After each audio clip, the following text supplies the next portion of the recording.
श्रीमद्दक्षिणाकालिका वै स्वाहा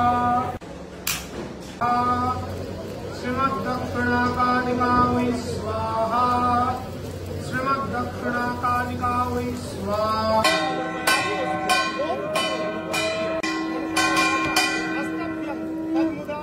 श्रीमद्दक्षिणाकालिका वै स्वाहा।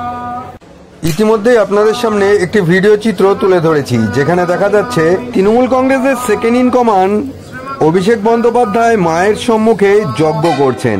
হিন্দু সনাতন ধর্মে যে কোনো শুভ কাজের পূর্বেই অগ্নির সম্মুখে, পবিত্র অগ্নির সম্মুখে বামন ঠাকুরের মন্ত্র উচ্চারণের সঙ্গে সঙ্গেই ঘি অর্পণ করা হয়। এভাবেই ভক্তি, উপাসনা এবং নৈবেদ্যের মধ্যে থেকে হিন্দু ধর্মের রিচুয়ালগুলো পূর্ণ হয়ে থাকে। সেই চিত্রই আপনাদের সামনে তুলে ধরেছি, যেখানে শক্তির উপাসনারত অভিষেক বন্দ্যোপাধ্যায়।